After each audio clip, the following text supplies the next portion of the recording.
All right, happening now as everybody's talking about the downpour that drenched the Duke City overnight. Yeah, we're talking enough rain to flood streets, damage cars, and sweep away debris. We got the whole thing on tape as well. News 13's David Romero is live in one of the areas that was hit the hardest. David, any flooding out where you're at right now still?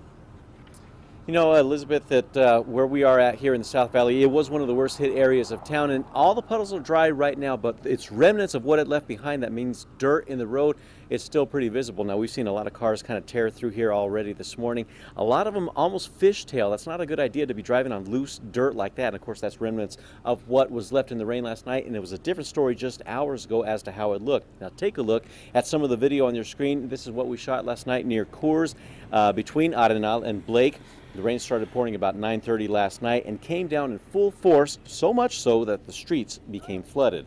And take a look at this. This car got caught up in the flooding and was left abandoned, and of course, it was submerged in the water. Downtown Albuquerque also got hit. This is video from the Alvarado Transportation Center where you can see the rain came pouring down. Now, the storm also brought some lightning that you saw flash in the video. Viewers captured that amazing light show for us as well. This picture was sent in from Vanessa Gurule near Unser and Blue Water. And of course, take a look at this picture sent in to us from Don Armstrong. These are 4 images stitched together from the amazing lightning show. Of course, lit up all of Albuquerque last night. Now, again, the rain was so bad that Bernalillo County was advising residents to stay inside their homes, not come out in these conditions. They even set up a shelter for anyone who needed to evacuate and get to higher ground, so to speak. But that shelter was closed up around 1 because nobody needed to show up, thankfully. Elizabeth, back to you. Wow, what a difference a day makes. David, thank you for that. So far, there haven't been any reports of flood damage in those areas. It's a good thing there.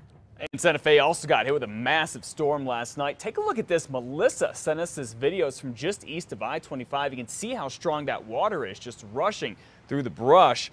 Jennifer Bransford says rain pounded the Santa Fe Auto Park for about 45 minutes.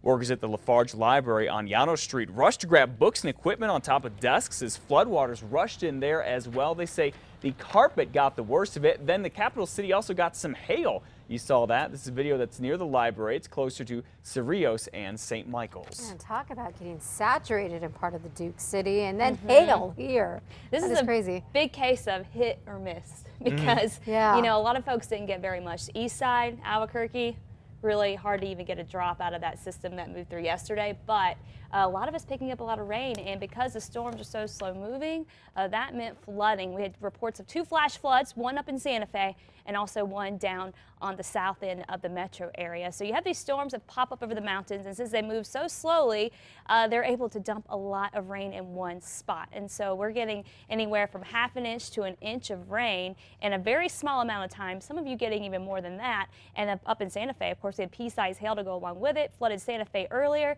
and then the evening came in, and that's when Albuquerque got hit, the South Valley in particular. And here's a look at the radar. This is as of 5 o'clock yesterday, and you can see how the storms are kind of oriented from northeast to southwest. Well, as we play the clock forward, here's what happened. These showers and storms developed on the west side, and they just hung around for hours, and parts of the South Valley got nearly 1.5 inches of rain, while other parts got 3/4 of an inch of rain. West side also picked up anywhere from 3/4 of an inch to ½ an inch of rain too. We are going to have slow moving storms again today. I'll talk about how that's going to play out coming up in your forecast. And this is just the beginning of what could be a very active monsoon season. For everything you need to know about it, keep it here on KRQE. And remember, you can get the latest anytime at our website, krqe.com. And because of all the rain and the threat for flash flooding, the Pecos Canyon Recreation Area could be closed for the next 2 years. Santa Fe New Mexican reports a federal wildfire response team is recommending the area closed, saying it's at a high risk to erode. The team says the Tres Lagunas and Jaroso fires are leaving a lot of hazardous debris behind, which could wash down the mountains with heavy rains and flash flooding. Santa Fe National Forest is still closed right now while rangers study the effects of the fires there. A big chunk of Albuquerque's economy is being lost because of federal furloughs. 2,100 civilian employees at Kirkland Air Force Base are part of the hundreds of thousands across the country being forced to take 1 extra day off each week. The Pentagon says it'll save about $2 billion. That's about $8 million locally. That's going to have an impact to those folks personally. It'll reduce their savings. It'll reduce perhaps the amount of times they go out to eat. It will likely have an impact on the local economy. The furloughs aren't planned to last longer than 11 weeks right now, but the Pentagon says the next federal budget starting in October could bring some more furloughs. We'll keep you posted on how things shape up. Albuquerque's police chief still defending the actions of his officers in a recent shooting incident. It's when they shot and killed a mentally ill Vietnam veteran.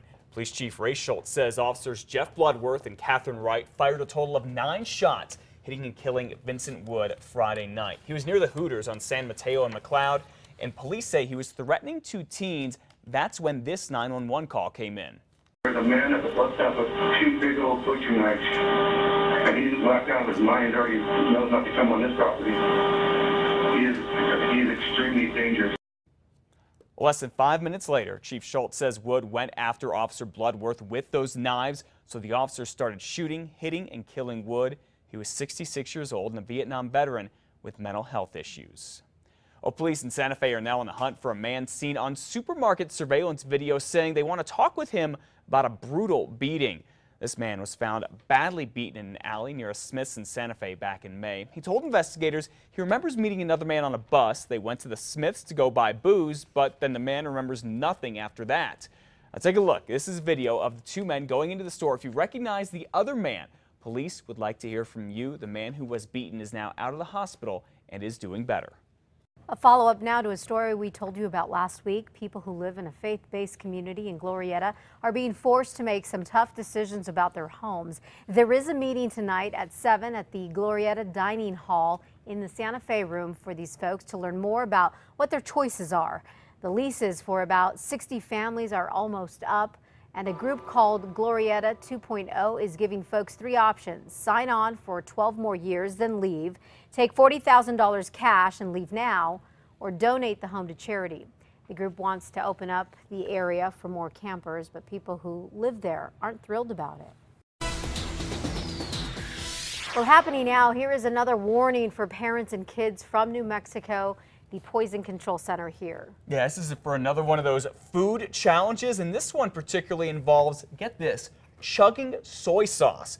Many people have heard of the cinnamon challenge. There's a video of someone trying to do it here where you try to eat a tablespoon of cinnamon without getting sick. Basically, it doesn't work. Well, last month, a teen in Virginia went into a coma after trying to do this. That is, drink a lot of soy sauce. Pretty disgusting. It's one of the many YouTube challenges we found, and the experts say teens right here in New Mexico are trying this stuff.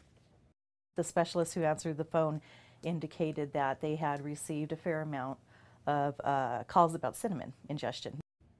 Health educator Jacqueline Keikos there says the most important thing to remember is that anything can be poisonous if you take too much of it. You know, you see these videos, sometimes you may chuckle at them or whatever. Don't try this stuff at home. That's disgusting. You're liable to get yourself very hurt. Absolutely. All right.